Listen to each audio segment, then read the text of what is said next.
तर मित्रांनो नमस्कार, जय शिवराय सगळ्यांना. आज 11 तारीख, सकाळचे वाजलेत 4:30. तर आज आपल्याला बुकिंग भेटलेली आहे, रिझर्वेशन वाकडमधून डोंबिवलीची. 2250 रुपये रेट आहे. रेट कमी आहे पण किलोमीटर पण कमी आहे. 130 किलोमीटरची रनिंग आहे, त्याच्यामुळं परवडतं आहे आपल्याला. तर कालचा दिवस चांगला गेला आपला. तर आज बघू आता काय होते. आता कस्टमरच्या पिकअप लोकेशनला आलेलो आहे डायरेक्ट.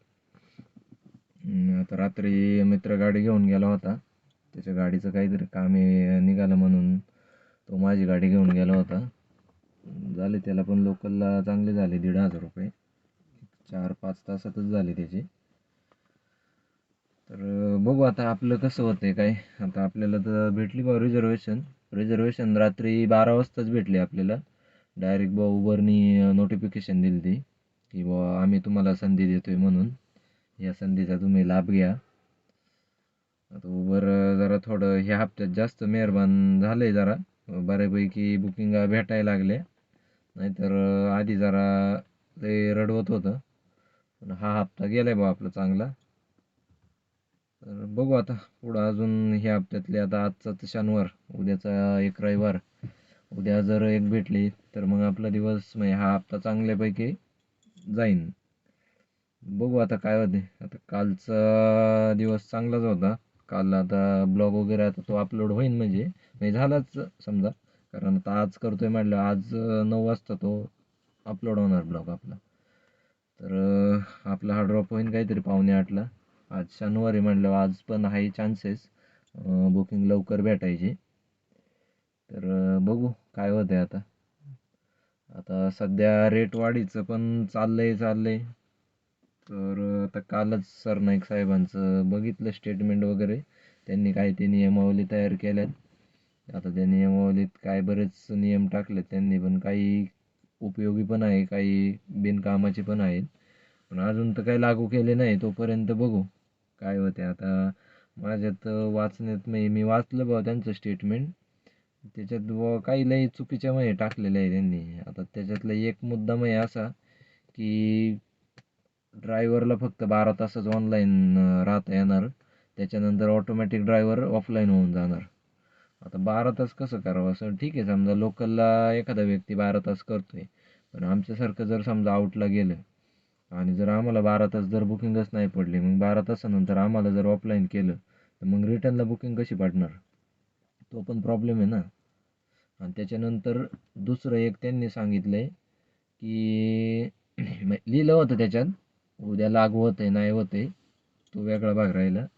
पण त्याच्यात असं लिहिलं आहे की कस्टमरचं जे ड्रॉप लोकेशन आहे ते ड्रायव्हरला दाखवायचं नाही ॲपने, म्हणजे शोच नाही करायचं. फक्त ड्रॉप किलोमीटर आणि जे काही अमाऊंट आहे ती पिकअपचं दिसणार, फक्त ड्रॉपचं नाही दिसायचं. त्याचं कारण असं आहे की त्यांचं म्हणणं आहे की बुवा जे काही बुकिंग आहे ड्रायव्हरनी घेतलेल्या त्या कंप्लीट झाल्या पाहिजे. म्हणजे आता आपण पण होतं ना, समजा आउटसाईडचे असेल तर आपण लवकर घेत नाही. व त्यांचं असं म्हणणं असेल. ठीक आहे, आमची काय हरकत नाही, आम्ही बाहेरच्या बुकिंग घेऊ.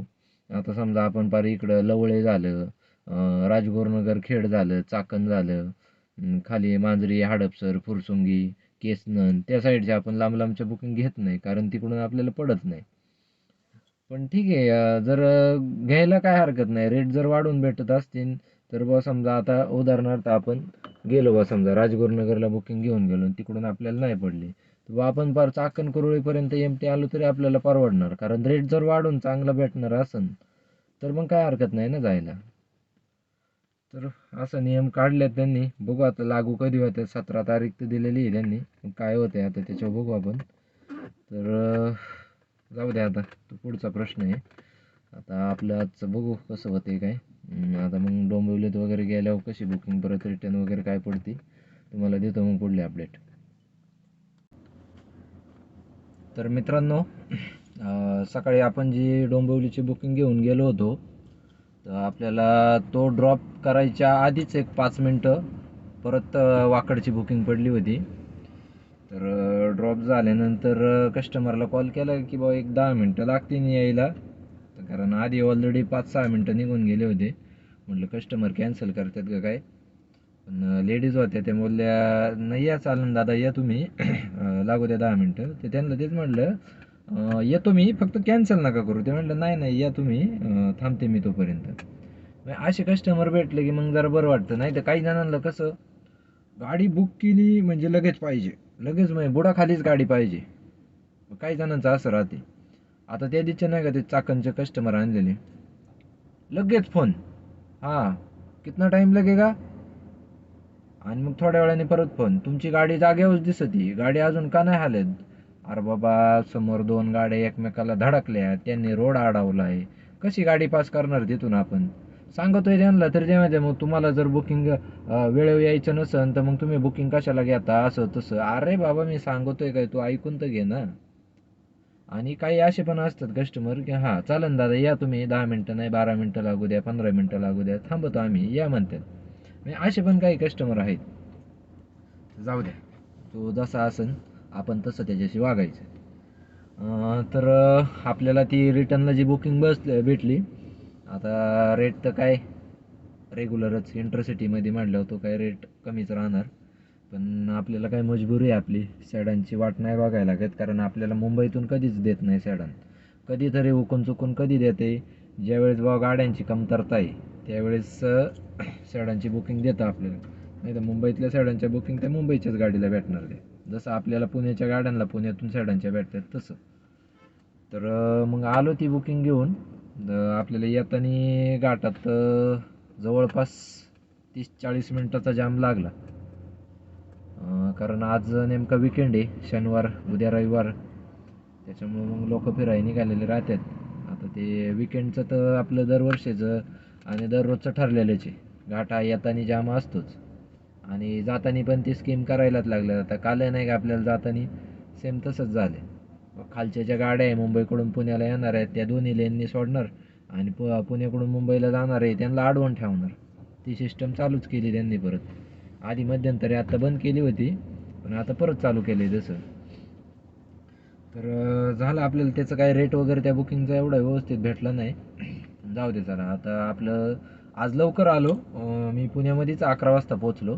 कारण आपला ड्रॉप तो किती वाजता होत होता, 7:30 वाजता काहीतरी, आणि लगेच बुकिंग पडली. येता येताच शेळपाट्याला गॅस भरला आणि आलो आपण निघून मग. आणि आता मला एक दुसरं सांगायचं होतं, उबेरनी इंटरसिटीसाठी स्कॅम चालू केला आहे. आता आधी आपल्याला ज्यावेळेस पास आला नवीन, तर त्यावेळेस आपल्याला काय सांगितलं होतं त्यांनी की बुवा हा जो पास आहे फक्त हा लागू कोणाला होणार, ज्या लोकलच्या बुकिंग आहे म्हणजे उबर गो सॅडान, त्याच्यासाठी लागू आहे तो पास. इंटरसिटीला ते 0% कमिशन घेणारच नव्हते, इंटरसिटीला कमिशन घेणारच होते.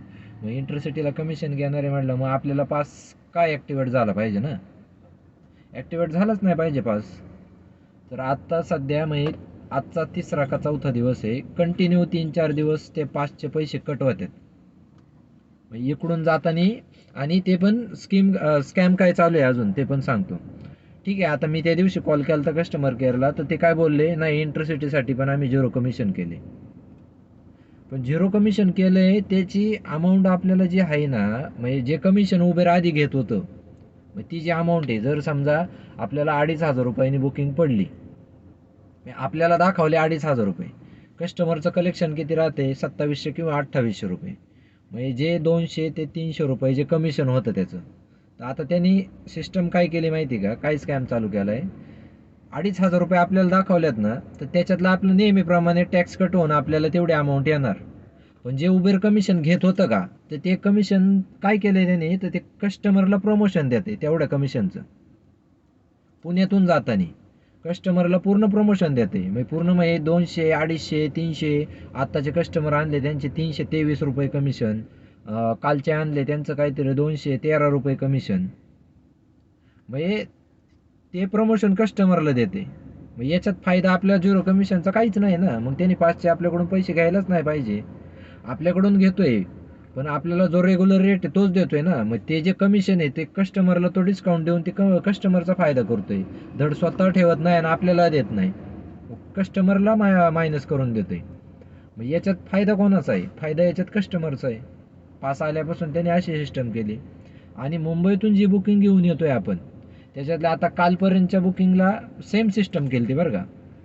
पण आज असं झालंय की आत्ताची जी बुकिंग आणली का, त्या बुकिंगला मला तर काय 1700 रुपयेच अमाऊंट दाखवली होती. ठीक आहे, टॅक्स कट होऊन आपल्याला 1630 का काहीतरी रुपये भेटले. पण कस्टमरचं कलेक्शन झालं 1900 रुपये. मग त्याने काय केले, ते कमिशन रुपये त्याच्याकडे ठेवले. मग असं का करते? पुण्यातून जाताना देते, कधी मुंबईतून येताना हे करते, मग कमिशन घेत नाही, कस्टमरला डिस्काउंट देते. आत्ता पण कस्टमरला डिस्काउंट दिलाय, म्हणजे जवळपास 200 रुपये काहीतरी दिलाय. 1900च्या जागी 2100 रुपये होते. 1900 रुपये कस्टमरला डिस्काउंट देऊन त्याची अमाऊंट कलेक्शनला आपल्याला आली. पण त्या 1900 रुपयामध्ये आपल्याला 1600 रुपये भेटले ना. मग काय, कस्टमरला तर डिस्काउंट दिलाच त्याने आणि प्लस कमिशनसुद्धा घेतले. मग हा कोणत्या प्रकारचा स्कॅम आहे नक्की? मग माझा पास जर आता मी सकाळी 5 वाजता बुकिंग घेतली, माझे त्यांनी बुकिंग उचलल्यावर जो आपण OTP टाकतो त्या टायमालाच लगेच तो 5चे पैसे कट करतो, वॉलेट मायनस टाकी दो. मग आता त्यांनी माझी सकाळी तो पास ॲक्टिव्ह केला आहे, माझे 140 रुपये त्यांनी मायनस केले वॉलेटला.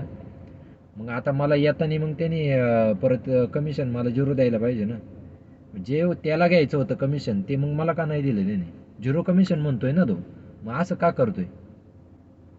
हा कोणत्या प्रकारचा स्कॅम आहे हे फक्त उबेरलाच माहिती. तुम्हाला अजून काही कळलंय का बघा, काही माहीत असेल त्याचं तर मला पण सांगा.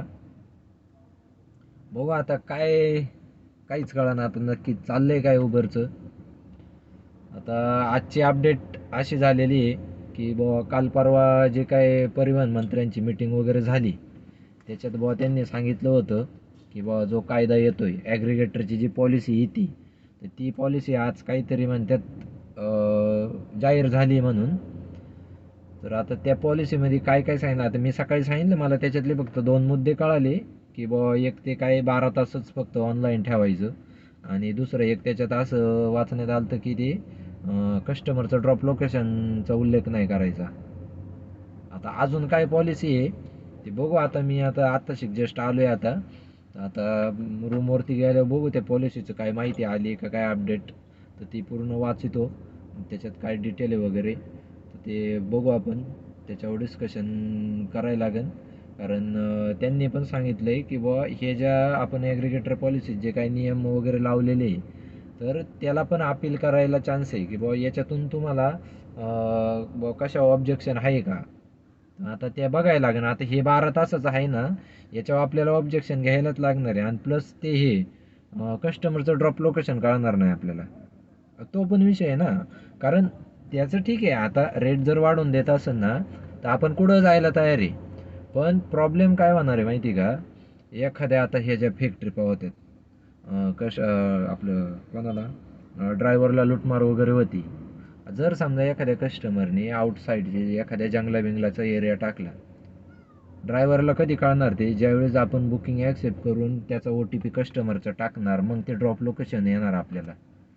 आत्ताच जर समजा डायरेक्टली टाकलं कस्टमरनी की बुवा मला ह्या फॉरेस्टमध्ये ह्या जंगलामध्ये जायचं आहे, आपल्याला कळतंय ना बा ह्या जंगलात काय, इथं तर काही बिल्डिंग नाही कोणती, काय नाही, इथं माणसं मानव वस्ती नाही, राहायला काय नाही, मग ही काहीतरी फ्रॉडमध्ये जाते.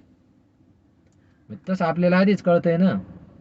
आणि ते पण झालं, आपल्याला ज्या लोकेशनला जायचं ते आपली मर्जी आहे ना. मला इकडंच जायचं आहे, मला तिकडंच जायचं आहे, मला इकडं नाहीच जायचं. मग अशा वेळेस काय करायचं? होम लोकेशनला जर जायचं आहे, मग होम लोकेशनची ट्रिप कशी घ्यायची? कोणतीही उचलली तर मग कुठं जाणार आहे माणूस? जर मला आत्ता जर घरी जायचं आहे आणि मला इथून, मी भोसरीत आहे समजा, आपण समजा हिंजवडीमध्ये राहायला भोसरीत आहे, मला भोसरीला जायचं आहे, पण मी बुकिंग जर उचलली ती आणि ती बुकिंग जर निघाली मांजरे हडपसर केसनंची, मग काय करायचं? मी तिकडं जायचं आणि तिकडून परत भोसरीला यायचं, एमटी यायचं. मग कसं ते होम लोकेशन पण करता येणार नाही. त्याच्यात हा ड्रायव्हर लोकांसोबत हे लुटमारीचे धंदे पण वाढतील त्याच्यानंतर. मग असे त्यांनी बा आता आपण ऑब्जेक्शन कसं घ्यायचं ते आता त्यांनी सांगितलंय का नाही त्याच्यात बघू. आता ते काय आली पॉलिसी काय ती वाचल्यावरच कळेल नक्की काय विषय आहे. तर बघू आपण, पॉलिसी वाचून जर झाली तर त्याच्यावर आपल्याला काही व्हिडिओ बनवता आला तर नक्कीच बनवू. तर आता आजचा ब्लॉग आपण आता इथंच संपू, कारण आता दुसरं तर काय ब्लॉगमध्ये सांगण्यासारखं काहीच नाही. कारण आता आपण जे करतोय, आता मी तर कंटिन्यू इंटरसिटीज करतो, त्याच्यामुळं माझा एक जायची व्हिडिओ एक यायची व्हिडिओ, मध्यंतरी जर काही झालं असेल तर ते, किंवा अशी अजून थोडीफार इन्फॉर्मेशन व्हिडिओ एवढंच त्याच्यात देता येते. त्याच्यामुळं आपली व्हिडिओ 5 मिनटापासून एक 7, 8, 10 मिनटं, जास्तीत जास्त कधी कधी 15 मिनटं जाते. आता कालची का परवाची व्हिडिओ काहीतरी 15 मिनटापर्यंत गेली. त्या दिवशी ठाण्याला गेलो आपण, त्या फेक बुकिंग वगैरे पडल्या, तर त्या 15, 17, 18 मिनटापर्यंत जातात. आजची समजा जाईन एक 10-12 मिनटापर्यंत. तर मग असं आपलं बोलायला कसं, आता लोकलला जर करीत असेल तर बाबा वेगवेगळे अनुभव येतात. समजा हा कस्टमर हा बोलला, तो तसं झालं, इकडं अशी मजा आली, ते सांगता येत नाही. आता हे काय फक्त इंटरसिटी जायचं यायचं, झालं, संपली बुकिंग. पण त्याच्यातच मजा आहे लोकलला करायला. आपल्याच्याने काम होत नाही लोकलला, त्याच्यामुळं आपण फक्त इंटरसिटीज करतो. तर असो, आजचा ब्लॉग आपण आता संपवू येतो. मागल्या ब्लॉगला जसे तुम्ही सपोर्ट दिले, एक आपला ब्लॉग म्हणजे आता नवीनच चॅनल आहे, पण एक आपला ब्लॉग व्हिडिओ व्हायरल झाला आहे. जवळपास 800च्या घरात व्ह्यू गेलेत काहीतरी त्याच्यात. आणि त्याच्यानंतर मला तुम्हाला एक असं सांगायचं होतं, इंस्टाग्रामला माझं एक पेज काढलेलं आहे मी, ते अमोल मोडवे ब्लॉग म्हणून आहे. तर त्याला तुम्ही फॉलो करा. त्याच्यावरती आता रिसेंटली एक काही अशा व्हिडिओ टाकल्यात मी बरं का, की त्याला व्ह्यूसुद्धा चांगले गेलेले आहे आणि त्याच्यावर कमेंट वगैरे पण चांगल्या आल्यात. मी आता परवाची व्हिडिओ टाकली मी यूट्यूब शॉर्टला पण आहे ती, की जो पोलीस अधिकारी त्या वॅगनर गाडीमध्ये चालला होता, त्यांनी पाठीमागला नंबर वगैरे झाकलेला होता, तर त्याच्याबद्दल पण आपण व्हिडिओ टाकला होता. तर त्याला पण बऱ्यापैकी 20,000 काहीतरी व्ह्यू गेले, त्याच्यावर कमेंट वगैरे पण चांगल्या आल्या. आणि त्याच्यानंतर काल रात्रीचा किस्सा आहे, म्हणजे जे विमाननगरला बुकिंग आपण आणायला गेलतो ना, तर त्यावेळेस एक वॅगनर आपला टुरिस्ट परमिटवालाच हायवेवरती व्हाईट लाईटी लावलेल्या होत्या ना, तर एक मी अप्पर डिप्पर दिला, पण त्यांनी काय मला लो बीमला गाडी घेतली नाही, लाईट घेतली नाही लो बीमला. तर तेव्हा मग मी आपलं गाडी त्याच्याजवळ घेऊन काच खाली घेऊन त्याला बोललो होतो ना, लाईट खाली करायची ना, आमचे काय डोळे घालवता का. तर ती व्हिडिओ अक्षरशः एवढी व्हायरल गेली ना 2 दिवसात. आत्ता जस्ट आता वाजले किती, 1 वाजायला आलेले आहे, आता 1,85,000 व्ह्यू गेलेले आहे तिला.